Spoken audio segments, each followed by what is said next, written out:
Marcos, capítulo 16, verso 15. E disse-lhes: ide por todo o mundo, e pregai o evangelho a toda criatura. Quem crer e for batizado será salvo. Quem, porém, não crer será condenado. Agora abra comigo no livro do profeta Ezequiel. Livro do profeta Ezequiel, no capítulo 2. Ezequiel, capítulo 2.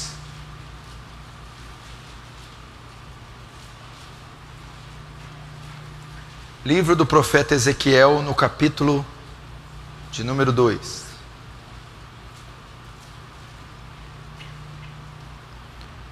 Verso 1 diz assim: esta voz me diz, disse a Ezequiel, quem está dizendo é Deus: filho do homem, põe-te em pé e falarei contigo. Então entrou em mim o Espírito, quando falava comigo, e me pôs em pé, e ouvi o que me falava, e me disse: filho do homem, eu te envio aos filhos de Israel, as nações rebeldes, que se insurgiram contra mim. Eles e seus pais prevaricaram contra mim, até precisamente o dia de hoje. Os filhos são de duro semblante e obstinados de coração. Eu te envio a eles, e lhes dirá: assim diz o Senhor Deus. Eles quer ouçam, quer deixem de ouvir, porque são casa rebelde, hão de saber que esteve no meio deles um profeta. Tu, ó filho do homem, não os temais, não os temas, nem temas as suas palavras, ainda que haja sarças e espinhos para contigo, e tu habite entre escorpiões. Não temas as suas palavras, nem te assuste com o rosto deles, porque são casa rebelde. Mas tu lhes dirás: as minhas palavras, quer ouçam, quer deixem de ouvir, pois são rebeldes. Vamos fechar os olhos, vamos orar mais uma vez. Querido Deus, Santíssimo Deus, nos dirigimos a Ti em oração e pedimos a Sua graça gloriosa, abundante, sendo despejada sobre nós. Deus, nós necessitamos de demonstração de poder e do Espírito Santo, para que haja eficácia a exposição da Tua palavra. Ajuda-nos nas nossas fraquezas. Usa de misericórdia conosco, pois não merecemos dádiva alguma da sua parte. Somos pecadores, Senhor, falhos, trôpegos, coxos. Auxilia-nos e seremos auxiliados. Salva-nos e seremos salvos. Edifica-nos e seremos edificados, Senhor. Receba a glória para si.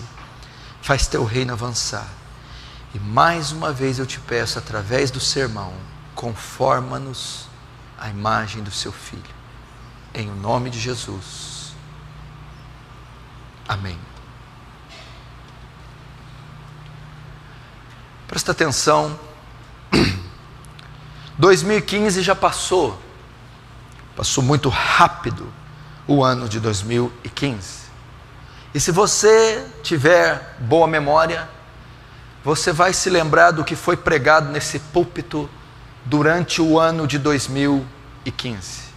Foi uma enormidade de mensagens, das mais distintas, de todas as espécies possíveis.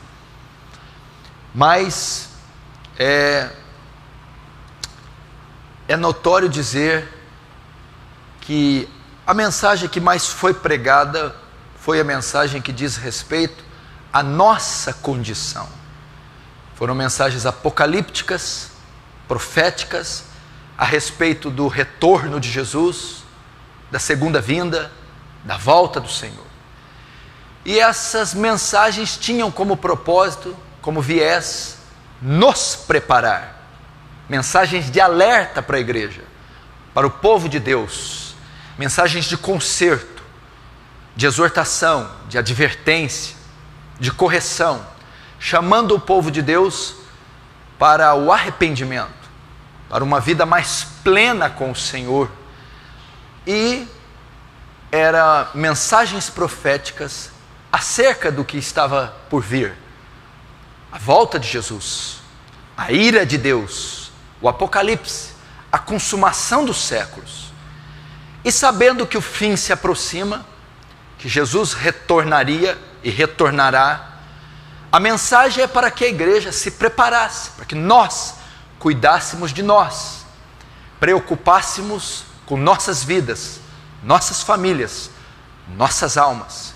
Foi um ano voltado mais para a nossa necessidade, a nossa salvação, por conta do perigo iminente que sonda a terra. Entretanto, nós iniciamos agora o ano de 2016 e, juntamente com a preocupação com as nossas almas, agora é um tempo de nós nos preocuparmos com as almas alheias, com a necessidade do próximo, com a salvação daqueles que estão à nossa volta. Uma vez que você já tem se preparado, você foi avisado do tsunami que está por vir, da consumação dos séculos, da volta iminente de Jesus, que afirma que ele virá como ladrão na noite, num abrir e fechar de olhos ante a última trombeta. Como o relâmpago sai do oriente ao ocidente, assim será a volta do Filho do Homem. Então você foi avisado. Jesus disse: estai de sobreaviso, para que não aconteça que essas coisas vos peguem de surpresa ou de improviso. Você está preparado, está se preparando. Contudo, há uma infinidade de pessoas que nem sabem do perigo que as rondam, nem sabem do perigo que está por vir. Estão perdidas nos seus pecados, mortas nos seus pecados. O mundo se encontra completamente desgovernado, como um caminhão ladeira abaixo. As pessoas estão perdendo o bom senso, as pessoas estão perdendo a coerência, as pessoas estão perdendo o amor e a bondade, fazendo do mundo um lugar perigoso de se viver, fazendo do ser humano uma criatura incontrolável, capaz dos atos mais descarados de blasfêmia e de maldade, agindo com requintes de crueldade de norte a sul, leste a oeste desse mundo, em toda a extensão do globo. Não há mais solução. A Organização das Nações Unidas, a ONU, ela está perdida. Ela não consegue solucionar. As grandes potências mundiais estão perdidas. E o homem continua. Quanto mais luxo, tecnologia, sofisticação, parafernália tecnológica, mais vazio, mais doente, mais psicopata ele se torna. O suicídio, ele está atingindo números jamais vistos. A moralidade, os bons costumes, os padrões familiares judaicos cristãos, cada dia mais extintos, estão se desabando, ruindo. Perdeu-se os valores morais. Depois do advento do pós-modernismo, o homem perdeu completamente a sua identidade. O relativismo, o pluralismo, o humanismo secular tomou conta, tomou as rédeas, tomou a direção da sociedade. É ele quem controla a opinião, é ele quem forma a opinião do homem. Então não existe mais valores absolutos na nossa sociedade. E isso tem se globalizado. Não há valores absolutos. Não há mais noção de certo ou errado. Então as pessoas, por conta do relativismo, matam, estupram, roubam, mentem, falsificam, corrompem. Nem as crianças estão sendo poupadas.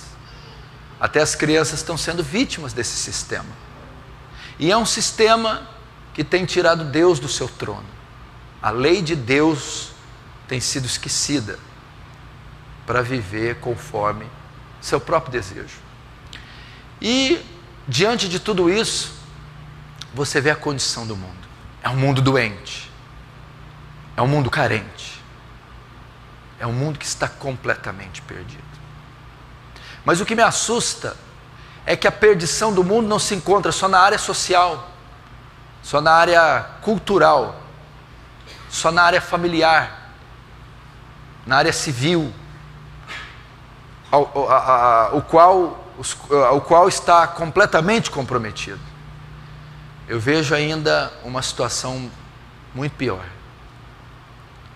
O mundo está comprometido na sua área espiritual. Nós estamos vivendo na geração mais perdida de todos os tempos. Quando eu digo perdida, perdida espiritualmente. A geração mais condenada dos últimos tempos. A geração mais maldosa, perversa, anti-Deus, anti-família,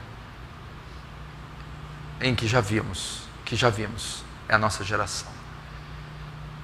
E não há esperança alguma para essa geração. Você não precisa ir nos grandes centros urbanos, como Paris, Amsterdã, Nova York, Londres, para ver as atrocidades. Você não precisa ir nos países do Oriente, onde o que rege a miséria, o fanatismo e o diabo, como o Afeganistão, o Paquistão, a Índia, nem mesmo a Coreia. Você vai em cada esquina, em cada bairro, você vê estampado no rosto do homem moderno o que eu estou te dizendo. Você vê dentro da sua própria família, no seu contexto familiar, pessoas vazias, relativistas, insanas, doentes e completamente condenadas. Esse é o estado da humanidade. Agora, em 2016, é um tempo de nós nos preocuparmos com a necessidade dos de fora. E qual a única saída para essas pessoas? Qual a única esperança para esse mundo que há centenas de anos tenta buscar uma solução, encontrar uma solução para os seus problemas? Eu vou dizer a você, o único antídoto, a única resposta, a única solução é o Evangelho. É o Evangelho de Jesus. Não me venha com discursos socialistas, não me venha com politicagem, não me venha com nada disso. Nós tivemos aí pelo menos 4.000 anos de especulações a esse respeito e ninguém trouxe a solução para o homem. Só existiu uma pessoa que conseguiu a resposta, a solução. Só existiu um homem que conseguiu isso: Jesus de Nazaré. Porque o problema do homem não se encontra na forma de governo, monarquia, não encontra na forma republicana, monárquica, não encontra na democracia, na ciência. O problema do homem não se encontra na sua condição geográfica, social, nem cultural. Podem se fazer leis e pode mudar o que for. O problema do homem se encontra no seu coração corrupto, mau, perverso. A palavra hebraica para o pecado chama hamartia, significa errar o alvo ou perda da marca. O problema do homem é hamartia, ele errou o alvo, ele saiu do plano original, ele perdeu a marca, ele se desviou do curso ao qual Deus tinha imposto para ele. E a única solução é ele voltar para o alvo, voltar para o caminho. A única solução do homem é sanar o pecado, aquilo que o tirou da marca, que o tirou a marca, que o tirou do alvo. E a única pessoa que pode fazer isso é Jesus de Nazaré. O único antídoto para o mundo é o Evangelho, é a boa notícia. Olha, a boa notícia consiste em dizer o quê? Que todas as nações, povos, culturas e etnias perderam a marca, erraram o alvo, saíram do caminho. E há uma mensagem que coloca eles de volta no caminho. Essa mensagem é o Evangelho de Jesus. Por isso, a ordem de Jesus da grande comissão. A ordem de Jesus de pregar o Evangelho a toda criatura da terra, para que essas pessoas tivessem a chance de serem salvas. E eu vou dizer qual é a única instituição que possui esse antídoto. Não são as universidades. Não está em Harvard, Yale, Princeton, Cambridge, Oxford. Não está na Casa Branca. Não está na ONU. Não está nas ciências. Não está com as religiões. A única instituição que possui o antídoto é a Igreja de Cristo. Sou eu e é você. Somos os únicos portadores da mensagem salvadora, do antídoto. Eu e você. E nós precisamos nos compadecer da situação mundial, global. Nós precisamos nos compadecer. Você não vai solucionar problema algum fazendo obras de caridade em todo o globo terrestre. Você não vai solucionar problema algum lutando contra a PLC 122 ou querendo implantar qualquer radicalismo humano. Você não vai solucionar pleiteando nada. Não adianta nenhum movimento nas ruas. Não adianta nenhuma lei ser aprovada. Isso não vai solucionar o problema do homem. Aprove a Deus salvar o homem pela loucura da pregação. É só a loucura da pregação do Evangelho. É só levar Cristo às pessoas. O evangelismo consiste em quê? Vocês se lembram dos irmãos André e Pedro? Um levou o outro até Jesus. O evangelismo consiste em levar pessoas até Jesus. Essa é a única solução. E nós devemos abrir mão da nossa autopreservação, do nosso egoísmo, do nosso egocentrismo e ir até essas pessoas e levar o Evangelho. Você já está salvo. Eu tenho segurança que a maioria aqui está salva, segura. Você achou um porto seguro. Você achou uma base, uma rocha na qual alicerçar a tua vida. Você encontrou a justiça de Deus em Cristo. Foi remido pelo sangue de Jesus. Seu nome está escrito no livro da vida. Mas existem milhões, multidões incontáveis que nem sequer ouviram o nome dele uma vez sequer. Nenhuma. Que nunca leram um livro da Bíblia, um capítulo, um versículo sequer da Bíblia. Que não tem a menor noção da condição perdida que eles se encontram. O nosso chamado é para cumprir a tarefa da grande comissão. Nós não precisamos de mais ideologias, filosofias, especulações doutrinárias teológicas que atrofiam e deixam a igreja na inércia. Aliás, nós não precisamos de mais teólogos, livros e conferências. Precisamos de missionários, evangelistas, homens que saiam às ruas, os becos, as favelas, aos vilarejos, às nações, os continentes, para proclamar a única mensagem salvadora, o Evangelho de Cristo. E eu estou convocando você para fazer isso, em tempo e fora de tempo. O tsunami está vindo aí. Aquele tsunami levou 288 mil pessoas, oficialmente. Foi o número dito. O pastor Ricardo Gutierrez, que esteve aqui falando do Afeganistão, disse que aquele número é mentiroso. Ele esteve lá 3 dias após a tragédia. Foram 2 milhões de mortos que aquela onda levou. 2 milhões de mortos. O mundo hoje tem mais de 7 bilhões de pessoas. 1/3 da população mundial nunca ouviu falar de Cristo. 2 bilhões e 700 milhões de pessoas aproximadamente nunca viram uma Bíblia, nunca ouviram o nome de Jesus, nunca leram um texto da Escritura, não têm a menor noção da sua condição.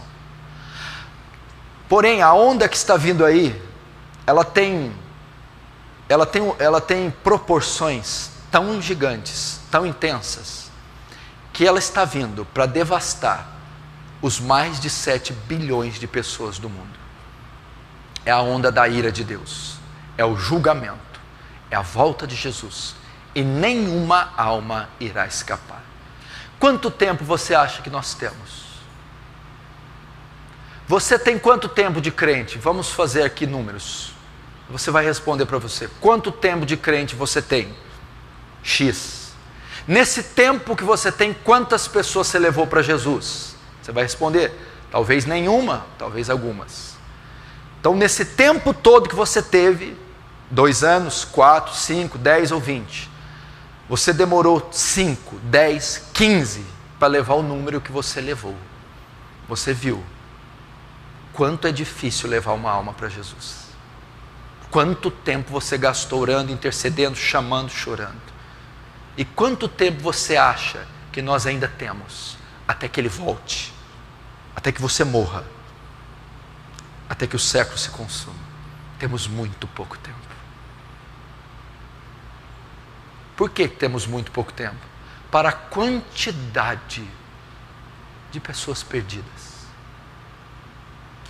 Você lembra quando a AIDS nasceu em 86? E começou a epidemia, principalmente na África. E agora se instalou em todo o mundo, uma praga, uma peste. Você lembra da gripe suína, você lembra da peste negra, tifo, malária, hepatite, dengue. Nós temos uma epidemia há séculos, em toda a raça humana, e ela se chama pecado. E ela vai exterminar, ela vai dizimar por completo da face da terra o ser humano. Agora, o engraçado é que essas epidemias, várias durante a história, não encontraram curas. Algumas encontraram. Hoje a paralisia infantil no nosso país é praticamente extinta. Hoje nós temos as pestes controladas, salvo o vírus HIV que ainda não encontraram. Agora a maior peste, a maior praga que já instalou na raça humana, o pecado, possui o antídoto. O antídoto é gratuito, o antídoto é inesgotável, o antídoto é encontrado a qualquer hora, em qualquer lugar. E o antídoto está nas suas mãos, nas suas mãos, nas suas mãos. Ele é o glorioso, santíssimo Evangelho de Cristo, nas suas mãos. Se tem alguém aqui que sabe pronunciar, dizer, balbuciar as frases que eu vou falar, essa pessoa está capacitada para pregar o Evangelho a toda criatura da terra, em todas as partes do mundo. Tenha ela a condição que tiver.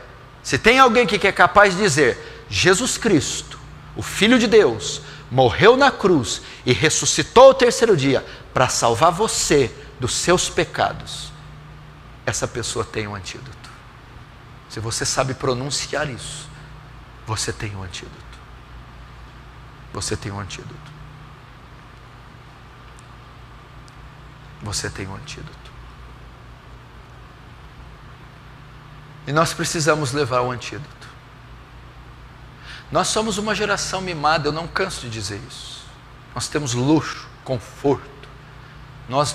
O que eu fico pensando é na nossa autopreservação. Até os missionários hoje, as bases missionárias, são luxo, conforto. Você pode escolher como você pode servir. Não. Nós não podemos escolher. Paulo disse a Timóteo, instes, em tempo e fora de tempo, quer oportuno, quer não, testemunhe. Os sinais que uma igreja está sofrendo um avivamento, sabe quais são? Dos tantos que eu falei, um desejo de levar a mensagem de Cristo aos 4 cantos da terra, um desejo de testemunhar de Cristo, seja a quem for. É impossível, quando a igreja está passando por um avivamento, ela furtar o pecador da mensagem salvífica. É impossível se calar quando o Espírito Santo está sendo derramado em alta medida numa congregação. As pessoas alvoroçam as ruas, as esquinas, os hospitais, os asilos, as casas de recuperações, para testemunhar da fé em Cristo. Isso é avivamento, paixão pelas almas. Agora o que nós estamos fazendo? Nós precisamos fazer como eu ilustro aqui, aquele salva-vidas.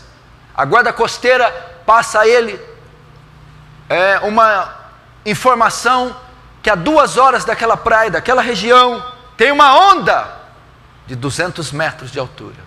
E ele deve avisar todos que ele puder, o máximo possível, que a vida deles corre em perigo. E aquele homem no desespero vai usar megafone, tocar o sino, subir no farol, na plataforma, gritar, arrastar pelos cabelos o máximo de pessoas. Pois quando você leu a primeira vez Mateus 24, Daniel capítulo 7, 8, 9, 10, Apocalipse, pela primeira vez, 1 aos Tessalonicenses, 1 Coríntios 15, quando você leu pela primeira vez, a guarda costeira celeste, o exército celeste, o Espírito de Deus avisou você, vem uma onda aí, e ela está próxima, vem uma onda aí, vai devastar a terra, vem uma onda aí, e vai condenar a alma dos homens. Você já devia, desde aquele dia que foi te avisado, pegar botes, salva-vidas, subir em faróis, megafones, carro de som, e proclamar com todas as suas cordas vocais a mensagem de salvação ao pecador. Ao pecador. Ao pecador. Ao pecador. Para executar o que eu estou dizendo aqui, você não precisa de dinheiro. Você não precisa de pastor, você não precisa de nada. Você precisa de 2 coisas que foram te dadas: um livro e uma unção. Eis o livro, eis a unção habitando dentro de você, o Espírito Santo. Você não precisa de recursos alguns, pois os primeiros grandes missionários da igreja de Atos não possuíram. Eram donas de casa, eram camponeses, eram pescadores, iletrados, analfabetos. Eles simplesmente diziam: eu não posso deixar de anunciar o que nós vimos e ouvimos. Só isso, é o que Pedro falou. O que vimos e ouvimos. O que eles viram e ouviram? O Cristo encarnado, a mensagem salvadora, a cruz, a tumba vazia, a ressurreição. Isso é o Evangelho. E nós precisamos parar com a nossa autopreservação. Nós testemunhamos muito pouco. Você tem um antídoto. Pense agora naqueles que estão próximos de você. Pense na sua mãe agora. Pense no seu pai, nos seus irmãos de sangue. Pense nos seus filhos, pense na sua avó, avós, primos, tios, na árvore genealógica, na multidão de familiares seus que são blasfemos, ímpios. Você pode ir aos velórios deles ainda esse ano. Como vai ser? Não furte a eles a mensagem do Evangelho. Deixe o financiamento de carro para lá, a compra da casa para lá. Deixe toda a trivialidade desse mundo fútil, estúpido, e preocupe-se com as almas. É estúpido.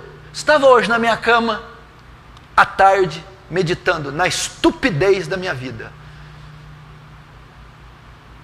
Todas as vezes que eu quero fazer algo fora do Evangelho, como descansar, viajar, comprar uma roupa, ir no restaurante, depois olhar a conta, eu falo: estúpido, estúpido, estúpido. Eu deveria estar me concentrando em almas. Você tem uma alegria momentânea, vê aquela mesa pista fria, aquela carne no churrasco, vê aquela blusa bonita na loja, troca aquele carro, põe uma planta bonita no jardim, compra um quadro, passa 8 minutos e 30 segundos, você fala, é estúpido, é vil, é fútil, é idiota. Eu deveria estar investindo em almas. Deveria estar no mato chorando por pecadores. Enquanto eu estou comendo aqui, alguém está morrendo de fome na favela. Enquanto eu passeio, alguém deve ter suicidado, pulado de uma ponte, dado um tiro na cabeça, assassinado num presídio. E eu não estava lá para pregar. Eu não estava lá. Paulo falava isso. Eu faço de todas as maneiras, com todas as pessoas, para ver se eu salvo algumas. Faço de tudo para com todos, para tentar salvar ao menos alguns.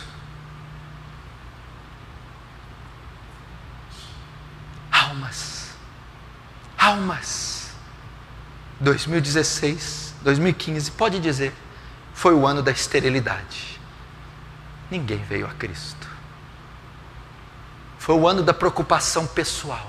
Eu, mim, comigo, minha dor, meu problema. Deixa eu dizer aqui, que dor que você tem? Que espécie de dor que você tem? Que conversa fiada é essa? Você tem o Evangelho. Você tem o Espírito Santo de Deus. Você tem o Santo Livro. E você vem me dizer que você tem problema? Você passou da morte para a vida. Seu pecado foi cancelado. Você de inimigo de Deus passou a ser filho. Como você pode se preocupar tanto com você? Você tem problema? Que problema você tem? O sangue de Jesus está sobre a sua casa.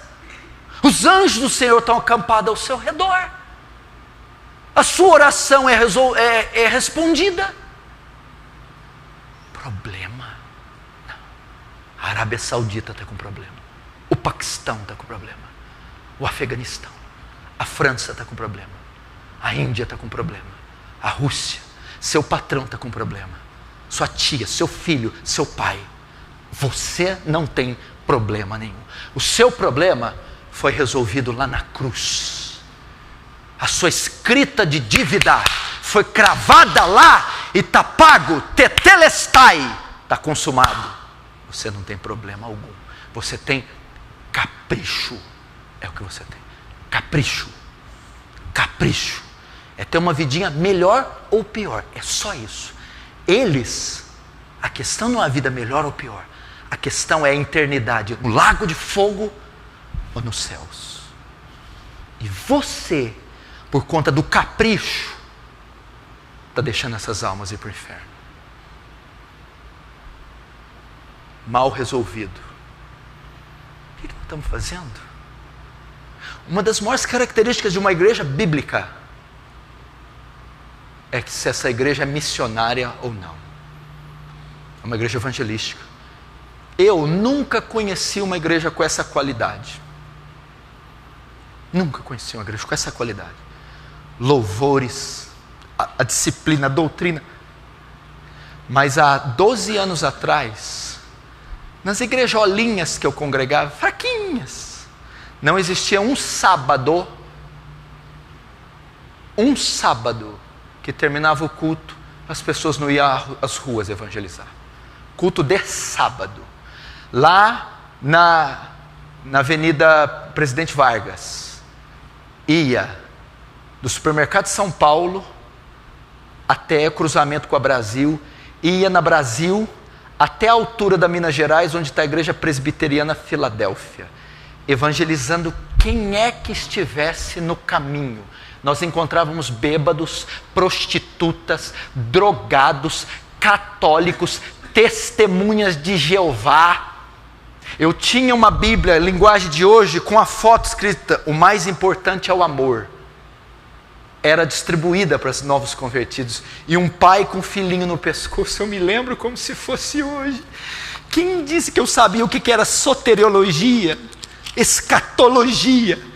teologia dogmática, exegese, hermenêutica. Eu nunca vi falar isso. Não existia internet, pregação, ninguém conhecia nada. Eu só conhecia João 3,16 e sabia que Jesus Cristo morreu para me salvar dos meus pecados na cruz do Calvário. E nós saímos a dizer isto às pessoas todos os sábados, nos ônibus, testificando. Não existia um jovem naquela época que andava sem um folheto no bolso, evangelístico. Hoje não, nós temos que ficar no WhatsApp. A reunião das irmãs, a conversa das irmãs calvarianas, receita de bolo, cabelo, chapinha. Hã? Os tititis mas são calvarianas. Não são imorais, são puras, sabe? Mas vamos trocar trivialidades puras, trivialidades morais, futilidades santas. Olha que coisa boa, que nome. Vamos ficar fazendo futilidades santas, não pecaminosas.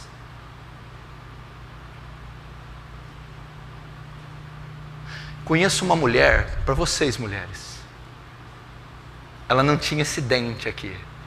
Chamava Aparecida, mulher de oração, evangelista nata. Sabe que tipo de mulher que ela era?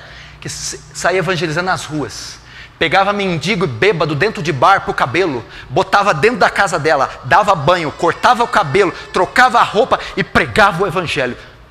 Mulher que ia nos becos e expulsava demônio dos maiores facínoras, ia em presídios, e em becos, uma mulher de 45 anos, hoje já deve ter mais de 60, mulheres de oração. Eu conheci o pai e a mãe da Silvana Ribeiro, ambos têm mais de 60 anos, aposentado. O homem criou 10 filhos dentro da igreja. Eles são mais de 60 anos, pai de 10 filhos, milhares de netos. Eu conheci. Eles não ficam um dia em casa. Por que eles não ficam em casa? Porque eles saem para a rua. O que vai fazer na rua com essa idade? Evangelizar. Evangelizar. Hospital, bêbado, drogado, prostituta, com mais de 60 anos. Um dia eu vou trazer aqui para contar testemunho para vocês. Não tem ideia a multidão de pessoas que esse casal trouxe para Jesus.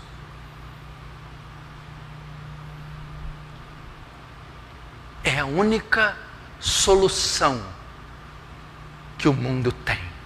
É o Evangelho. É levar a boa nova da salvação aos perdidos. Por que você se calou no seu trabalho? Por que você não testemunha da sua fé no seu trabalho, que custe até o seu emprego? Por que você não confronta a idolatria do seu patrão, o espiritismo, a bruxaria, e abre as escrituras e mostra para ele? Por que você parou de testemunhar na sala de aula? Por que você deixa o professor achincalhar a nossa fé, o nome de Deus, e não fala nada? O que está acontecendo?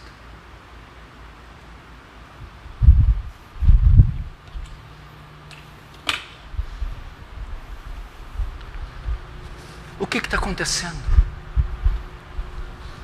Por que você não usa seus recursos para avançar o Evangelho?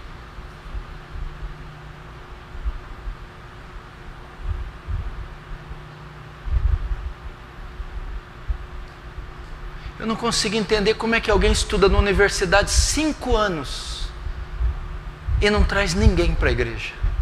5 anos convivendo com milhares de pecadores, nenhum. Eu gostaria de um avivamento, a faculdade inteira se dobrando, mas ao menos um. Como é que pode fazer o ensino fundamental, o ensino médio, anos com os mesmos garotos, nas mesmas escolas, nas mesmas classes, dioturnamente, de segunda a sexta, e nenhum é impactado pelo seu testemunho de vida ou pela mensagem da sua boca. Meu querido, você não está os incomodando socialmente, deixando de fazer isso apenas, você está os condenando, você está furtando deles o antídoto das suas almas. Eles estão perdidos, eles nunca mais talvez vão te ver, e você seria talvez o único meio deles serem alcançados.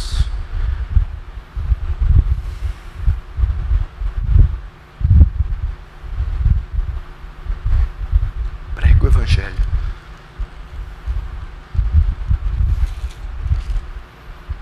Se a minha vida cristã não resulta em salvação de almas, ela é inútil.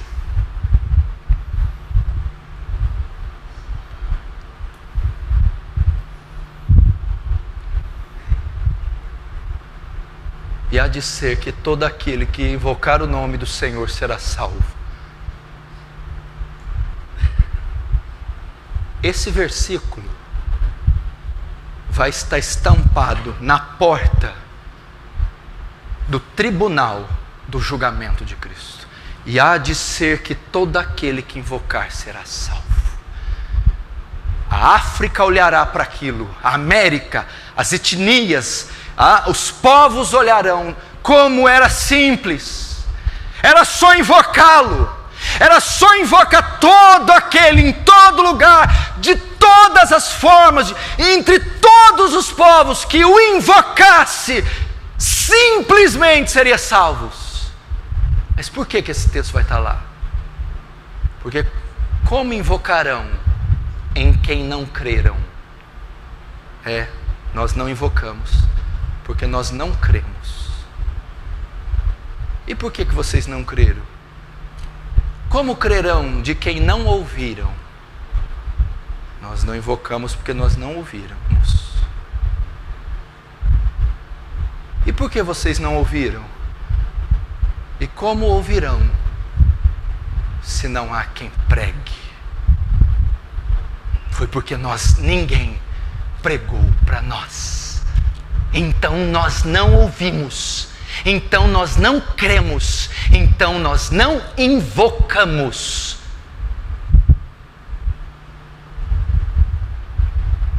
Precisamos pregar.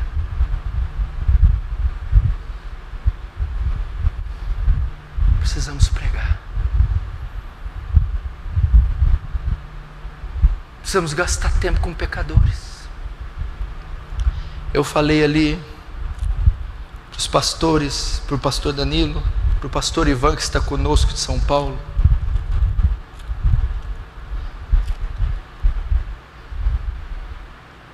Enquanto a maioria aqui vai deitar para dormir, é a hora que começa meu ministério.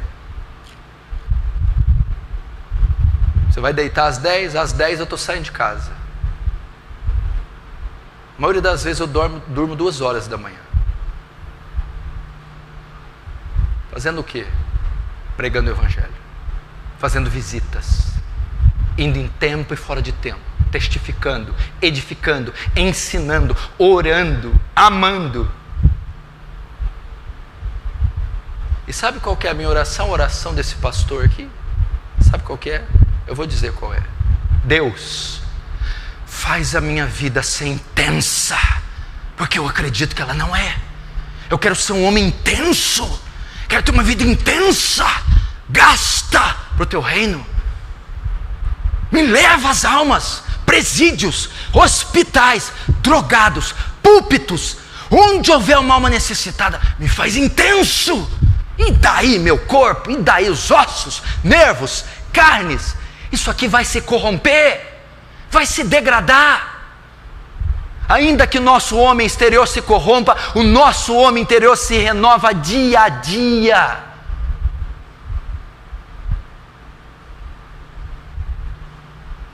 Mas tem que resultar em pecadores,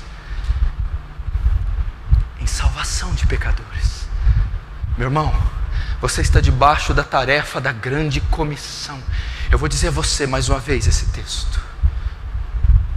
Se eu digo ao pecador que ele vai morrer, e você sabendo disso, não o adverte, ele morrerá pelo seu pecado. Mas o sangue dele demandarei da tua mão naquele dia. Naquele dia. Quantos francanos Deus vai requerer o sangue da nossa mão? Quantos paulistas? Quantos parentes? Precisamos pregar. É o ano então de nós sairmos do nosso conforto, da nossa autopreservação e irmos para as ruas. Como eu posso testemunhar, meu Deus do céu, há tantas maneiras. E-mail, passe dezenas de e-mails, dúzias de e-mails, centenas de e-mails, milhares de e-mails, milhões de e-mails. Entregue folhetos, dezenas, centenas, milhares de folhetos, grave CDs, compre Bíblias, vá às praças, use o telefone, mensagens, faz virais com o Evangelho. Interceda, coloque um mapa mundi no teu quarto, ore cada dia para uma nação diferente, faça alguma coisa, porque elas estão perdidas,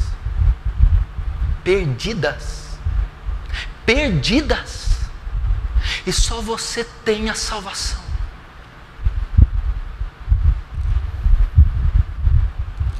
Como crerão se não há quem pregue?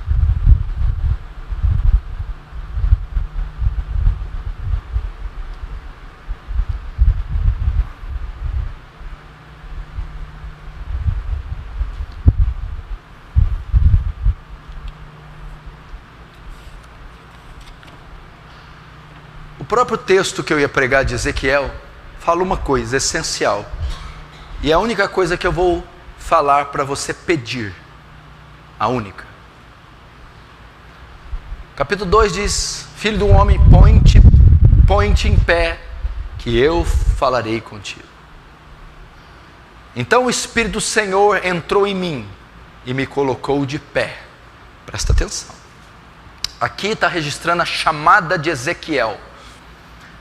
Ezequiel tem as visões da glória de Deus no capítulo 1. No capítulo 2 ele é chamado para ir até Judá e profetizar, pregar, ministrar. Mas antes do chamado se concluir, Deus enche a Ezequiel do seu espírito. Deus não nos pede nada, não nos obriga a nada, sem que Ele nos capacite primeiro. Ezequiel, eu sei que a sua tarefa é dura, é árdua, é muito difícil, você não tem recursos para fazê-la, você vai ser estilhaçado, devorado. Para isso, eu vou capacitar você, vou encher você do meu espírito. A mesma coisa, antes dos discípulos começarem a tarefa da grande comissão, cumprirem o ID, Jesus declarou 2 vezes: ficai na cidade de Jerusalém, primeiro, até que do alto sejais revestidos de poder. Atos capítulo 1, a última aparição do Cristo glorificado, verso 8, ele está subindo aos céus, ele diz para a multidão de quase 500 pessoas, ele diz assim: e recebereis poder, e ser-me-eis minhas testemunhas, em Jerusalém, Judeia, Samaria, até os confins da terra.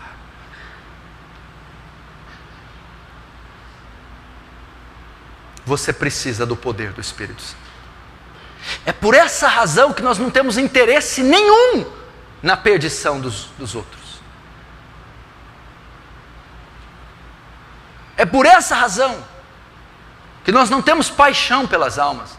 Você vê se nós vamos ter paixão para alguém? Somos filhos de Adão, odiosos, raivosos, egoístas, egocêntricos. Esse amor nós mal possuímos pelos nossos filhos e esposas.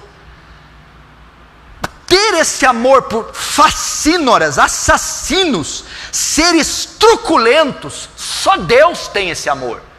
É o amor agape, é o amor que só Deus tem. E a única forma de termos esse amor é o Deus de amor habitando em nós, o Espírito Santo. Então o Espírito Santo que nos impulsiona a ter paixão pelas almas, se compadecer do estado de perdição de gregos e troianos. É o Espírito de Deus que traz paixão. Como que um homem de 25 anos pode subir no sótão da casa e soluçar por índios? E soluçar, gemer e sair com a cara inchada e olhos inchados pelos índios? David Brainerd. Se não pelo Espírito Santo. Como pode um homem, William Carey, sair da Inglaterra com a família para padecer na Índia fome, escárnio, penúria por um bando de hindus incrédulos? Como ele pode amar aquele povo sujo, imundo, idólatra, senão que o Deus de amor habita nele? Como Hudson Taylor pode passar aquelas penúrias, perder 2 filhos e a esposa? 2 filhos foram mortos na China, a própria esposa, e ele continuar, sofrer uma queda, fraturar a coluna, ficar sem andar e ainda assim não desistir da China, senão o Deus de amor no seu coração.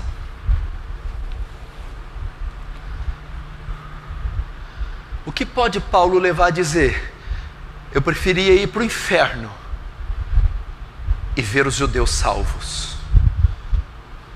É o Espírito de Deus. Segundo, a capacidade para ir.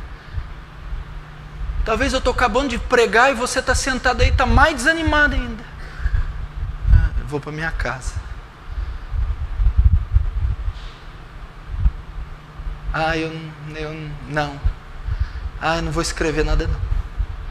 Não, eu não vou ligar para ninguém. Não vou visitar. Não vou não. Não tenho ânimo. Eu não tenho força. Eu não tenho coragem. Eu não tenho ousadia. Lembra de Pedro? Nem que os outros te neguem, eu não te negarei.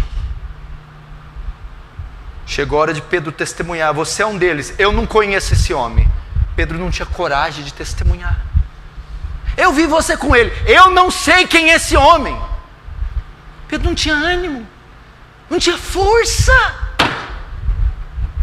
Perguntaram pela 3ª vez. Você é um deles. Você se parece com ele. Eu nunca vi esse homem. Pedro não conseguiu testemunhar. Covarde. Fraco. Medroso. Atos capítulo 2, veio do céu um som como de um vento impetuoso e encheu toda a casa e todos foram cheios do Espírito Santo. Pedro sobe com ousadia e intrepidez e prega o seu primeiro sermão e testemunha a judeus e a gregos a ressurreição e salvação em Cristo. 3.000 almas são salvas. Por quê? Porque o Espírito Santo é que dá ousadia, intrepidez, coragem, energia, impulso, impacto em qualquer moribundo. O Espírito Santo. Você precisa dele. É ele que me faz saltar dos bancos. É ele que me tira toda a timidez, toda a vergonha e me faz testemunhar. Ele não tinha ânimo. Terceiro, é o Espírito Santo que nos dá persuasão. Irmãos, varões israelitas, esses homens não estão cheios de mosto como vós pensais, porque essa é a hora 9ª do dia, mas é a promessa que se cumpre, e nos últimos dias há de ser que derramarei do meu Espírito sobre toda a carne. Persuasão, a Bíblia diz, e compungindo o coração da multidão, perguntaram: o que faremos? Foram persuadidos, convencidos, confrontados, a sua doutrina desabou, suas convicções vieram ao chão, e eles disseram: que faremos? Arrependei-vos, para que sejam cancelados os vossos pecados e venham sobre vós tempos de refrigério. 3.000 almas. 3.000 almas. É o Espírito Santo.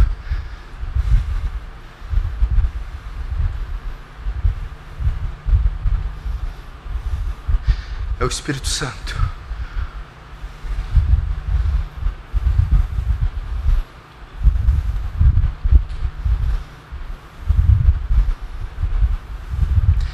Essa é a diferença, Cunha, Sandro, Danilo, dessa geração com a nossa.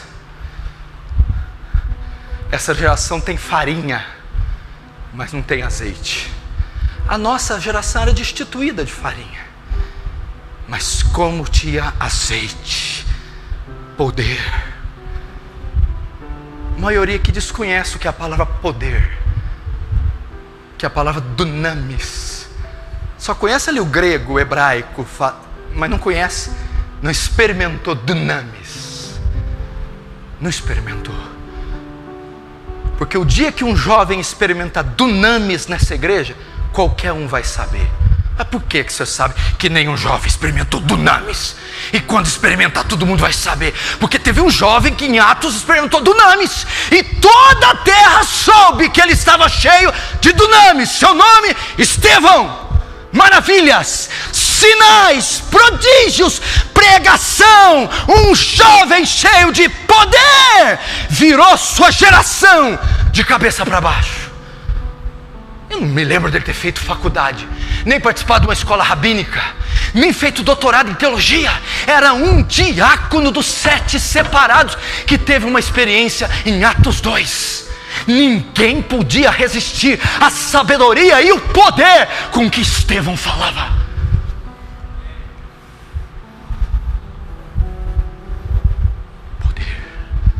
Poder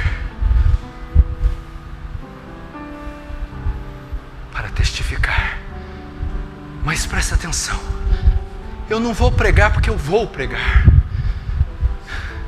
Eu não vou pregar porque, meu Deus, até o evangelismo é relativizado, é engessado, litúrgico, religioso. Não, eu vou pregar porque Deus, vendo a multidão, se compadeceu dela. Deus, vendo o cego, foi movido de íntima compaixão. Deus, vendo a prostituta, é por amor a eles, é por vê-los doentes com os olhos vendados, é compaixão pelos meus irmãos, é pela necessidade salvífica deles, é porque eu sei que a onda vai os matar, vai devastá-lo e não vai ficar corpo de pé algum. É porque eu não quero vê-los ardendo no inferno. Arderão por toda a eternidade. Arderão. Você deve ler aquele livro Paixão pelas Almas. Quem tem, lê ele imediatamente. Começa a ler ele agora. Quem não tem, vai comprar esse livro, custa R$10. Paixão pelas Almas, do Oswald Smith. Nós não sabemos nada de alma. Nada. Olha os temas dos capítulos desse livro: parto da alma, convicção do pecado, poder do alto. Os temas do livro.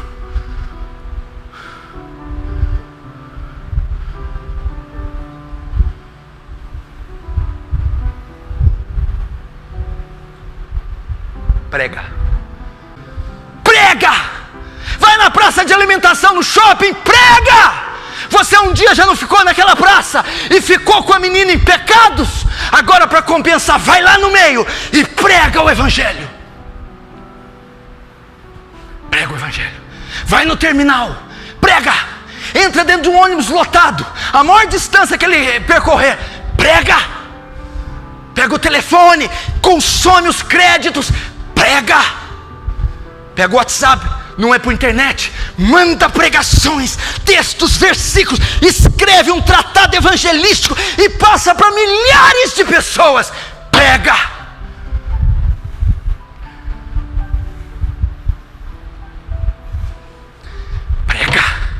Vai na escola que você estudou, pede o histórico para o diretor de todos os alunos que você estudou.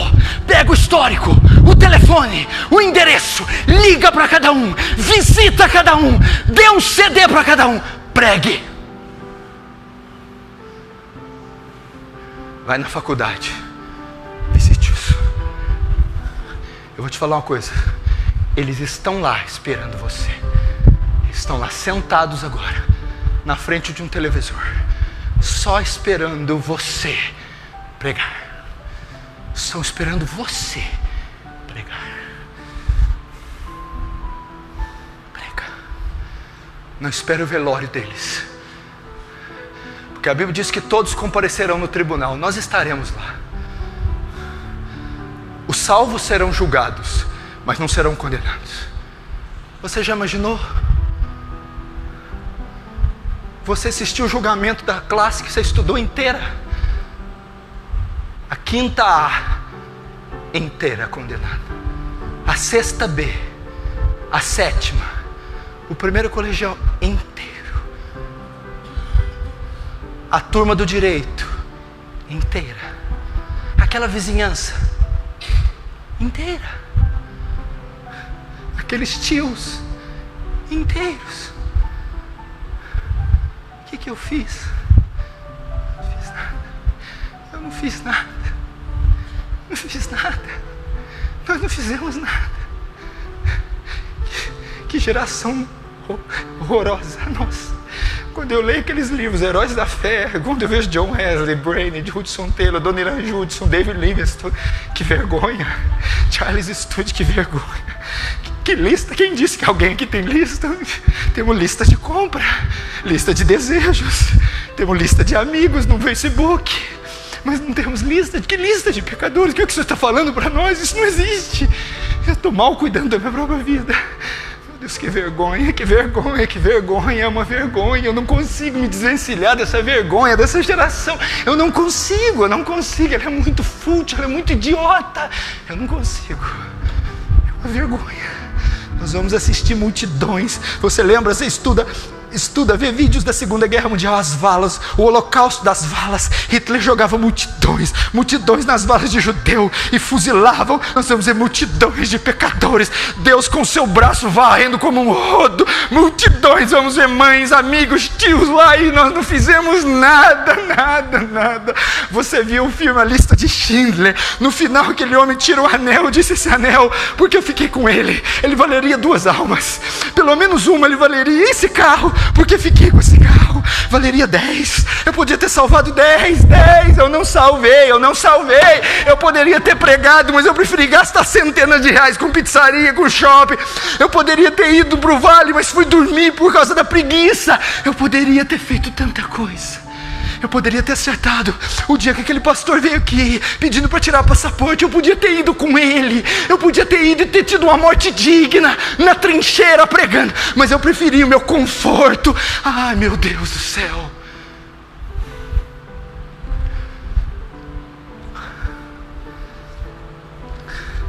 O culto vai acabar daqui 20 minutos. Para sua tristeza, daqui 20 minutos nós vamos voltar para nossa rotina horrorosa, infrutífera, gorda, estéril. Daqui 20 minutos tudo isso vai acabar e nós vamos voltar para a nossa realidade.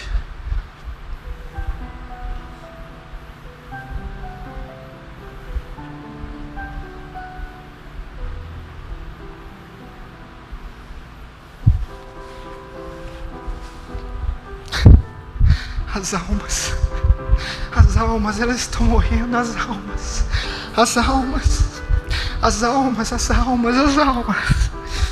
almas. Teve um dia que 2:30 da manhã, 3 da manhã, meu telefone tocou. Era o Jonathan. Ele me ligou e começou a chorar. Eu falei: o que foi, Jonathan? Pastor, são muitos. O quê?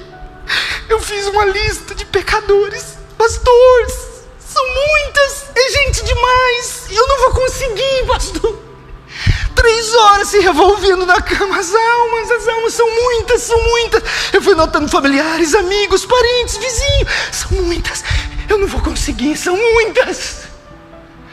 Onde está a sua lista? Onde está a sua lista de pecadores?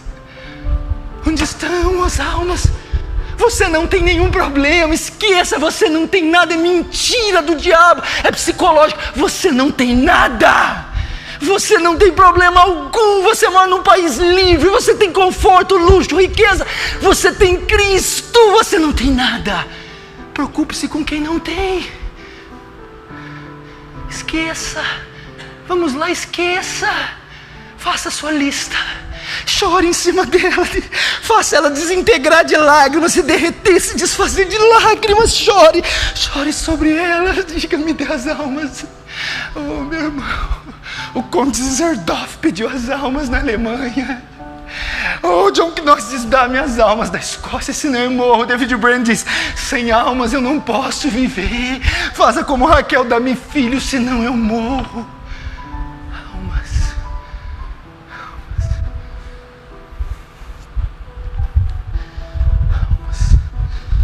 Elas estão morrendo. Elas estão morrendo.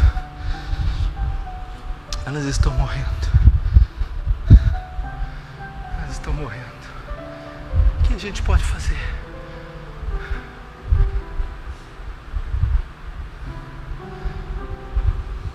O que a gente pode fazer? Será que pelo menos chorar por elas você pode? Pela sua mãe ímpia? Pai, amigo, se você pode, baixe sua cabeça e comece a fazer isso.